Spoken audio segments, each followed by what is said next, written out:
Understanding a Soil Test Using Carbonate by Vicor.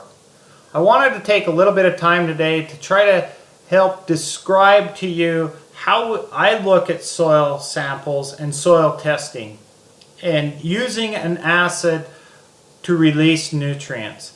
And how can you put that on paper? And I encourage everybody to do this. If somebody comes to your office and says, boy, we can release nutrients, well, prove it. Here's a way to prove it. Here we have a soil analysis report from Midwest Labs.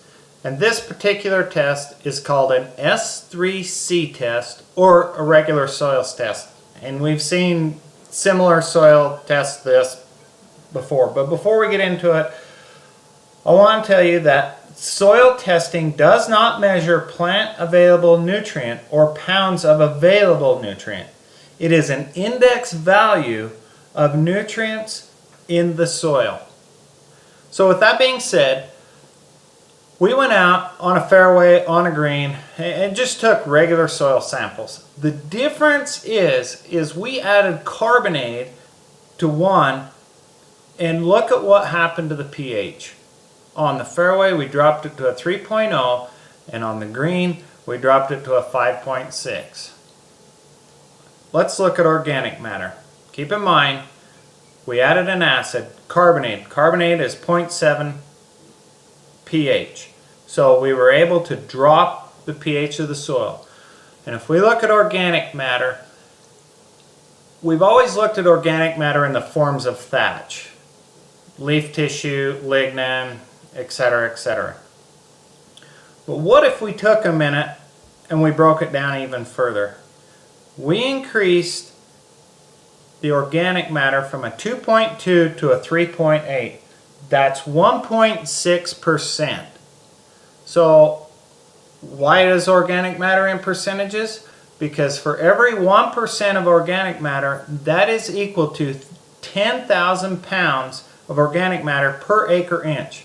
So by us increasing from a 2.2 to a 3.8, that's 1.6%. So we initially increased the organic matter by 16,000 pounds per acre inch, or 367 pounds per 1,000 square feet of organic matter. Now, I added a liquid carbon to this. Carbonate is registered through the USDA BioPreferred program as 89% carbon. Now, I didn't grow thatch in the bag, sending it out to the lab. If you look at organic matter, is that carbon? Well, I just increased it right here by adding carbonate. Look what we done to the green. We went from a 0.9 to a 1.6. That's 0.7%, or 7,000 pounds per acre inch, or 160 per 1,000 square feet. Okay, why is that important? Well, it's important because if carbon is the building blocks for all plant life, and you're overseeding, why would you not want to increase your organic matter, or specifically available carbon? We've increased on the green, we increased by 160 pounds per 1,000 square feet of available carbon. Now I want to take a minute and I want to talk to you about calcium. And if we look at the numbers there, starting at the top, we have 2,552 parts per million. And where we added carbonate to the fairway, it's 3,900 parts per million. Down to the green, 1,471 parts per million, which is considered very high. And one more line down, 5,566 parts per million. Whoa. Let's just focus on the greens for a minute. 5,566 parts per million at a pH of 5.6. If I have a pH of 8.2 on my soils, my calcium is going to be 1471. So I would say that I had a large portion of my calcium that was locked up, if you will. When a rainstorm comes through and it releases nutrients. Why does it release nutrients? Because it's an acid. The EPA says it's anywhere from 5 to 5.5, depending on where you're at, generally speaking. The point I'm getting at here, in general, is by lowering the pH, you can release your nutrients. Okay? You with me so far? Bear with me. Let's take it a step further. Let's talk base saturation percentage and understand that calcium's ideal number is supposed to be at 68%. Okay?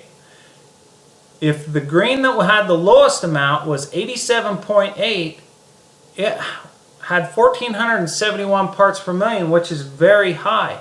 Now understand that at 87.8, that's well over our 68%.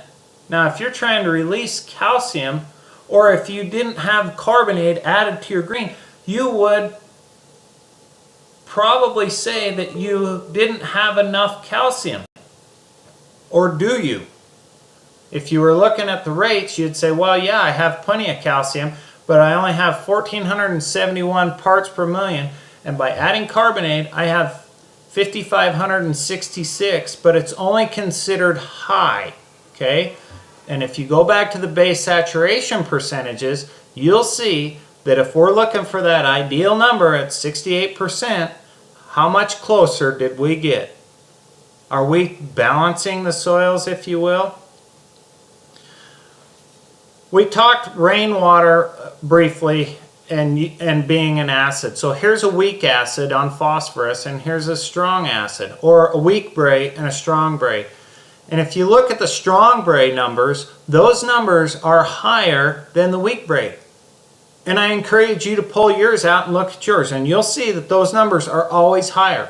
And the reason for that is because if one acid tablet is a weak bray, or we call a bray an acid, so we have a weak acid, or a bray, and a strong acid, or a bray, that means, according to our pH, going back to the pH scale, by adding carbonate, by dropping the pH, we release nutrients.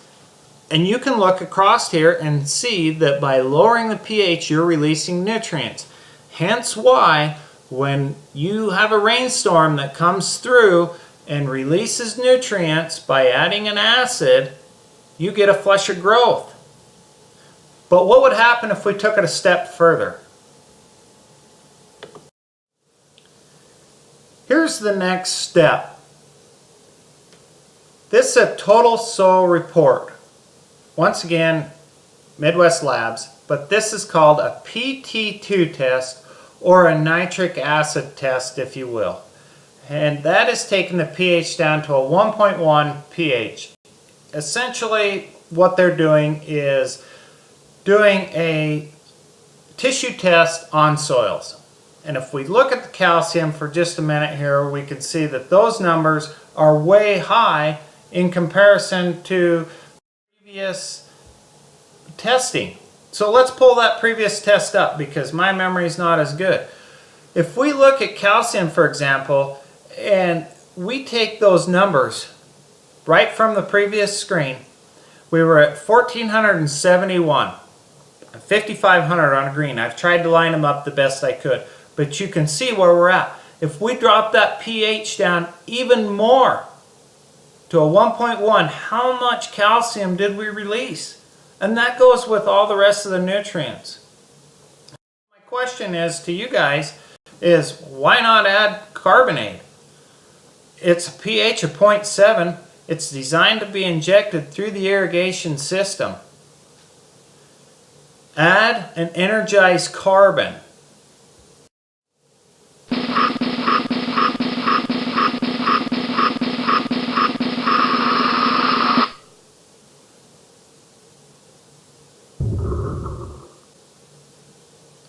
These are some of our foundation products. They're all called actomizers. We have thatchback, we have carbonate, and we have Green Tree. They are all USDA certified bio-based product, and you can see the numbers below. And we are leading the industry. This has been a short presentation from Vicor explaining the benefits of a nitric acid test and understanding our regular soil test. Follow me on Twitter, and here's a link to my website. Thank you very much. Have a great day.